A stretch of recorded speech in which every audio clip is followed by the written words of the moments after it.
नमस्कार दोस्तों, आप सभी को नवरात्रों की हार्दिक शुभकामनाएं। नवरात्रि के 9 दिन जगत जननी माँ दुर्गा के 9 स्वरूपों की पूजा होती है। माँ के 9 स्वरूप और उनका नाम अलग ही अर्थ और लोगों को नई सीख देने वाले हैं। नवरात्रि का पहला दिन माँ शैलपुत्री को समर्पित है। माँ दुर्गा की नवशक्ति का दूसरा स्वरूप ब्रह्मचारिणी का है। माँ दुर्गा की तीसरी शक्ति है चंद्रघंटा। नवरात्र के चौथे दिन दुर्गा जी के चौथे स्वरूप माँ कूष्मांडा की पूजा और अर्चना की जाती है। नवरात्र के 5वें दिन साधक श्रद्धा भाव से व्रत रख स्कंद माता की पूजा करते हैं। शिव पुराण में स्कंद माता की महिमा का वर्णन विस्तार से है। शास्त्रों में निहित है कि माता पार्वती की पूजा करने से साधक को मोक्ष की प्राप्ति होती है। उनकी कृपा से साधक को मृत्युलोक में स्वर्ग समान सुखों की प्राप्ति होती है। तंत्र मंत्र सीखने वाले साधक कठिन भक्ति कर मां को प्रसन्न करते हैं। स्कंद माता अपने भक्तों के सभी दुख हर लेती हैं और उन्हें सुख, शांति और समृद्धि प्रदान करती है। व्रत कथा। सनातन शास्त्रों में निहित है कि चिरकाल में तारकासुर नामक एक राक्षस था। वह ब्रह्मा जी का परम भक्त था। एक बार तारकासुर के मन में अमर होने का विचार आया। उस समय तारकासुर ने ब्रह्मा जी की कठिन तपस्या करने की ठानी।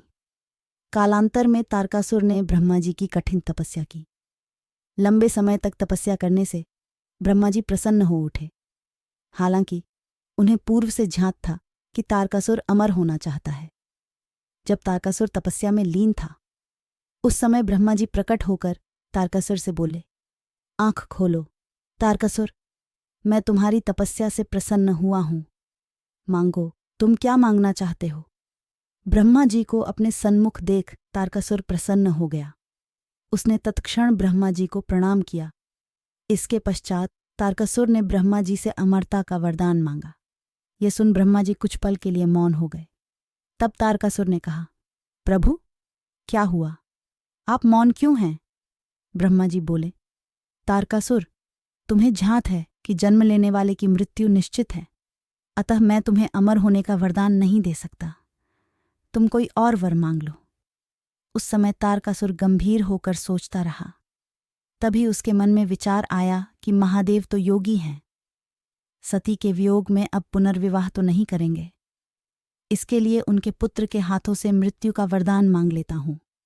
यह वर भी अमर होने के समतुल्य वरदान है। उस समय तारकासुर ने ब्रह्मा जी भगवान शिव के पुत्र हाथों मरने का वरदान मांगा। आसान शब्दों में कहें तो भगवान शिव के पुत्र के अलावा कोई उसका वध न कर सके। ब्रह्मा जी तथास्तु कहकर अंतर्ध्यान हो गए। इसके पश्चात तारकासुर का आतंक तीनों लोकों में फैल गया। स्वर्ग के सभी देवता चिंतित हो उठे। उस समय सभी देवता ब्रह्मा जी के पास गए और तारकासुर से मुक्ति दिलाने की याचना की। तब ब्रह्मा जी ने भगवान शिव के शरण में जाने की सलाह दी। देवताओं के अनुरोध पर भगवान शिव ने माता पार्वती से विवाह किया। कालांतर में देवताओं के सेनापति स्कंद का अवतार हुआ, अतः माता पार्वती को स्कंद माता कहा जाता है। भगवान कार्तिकेय ने तारकासुर का वध किया। जय स्कंद माता की, जय माता दी।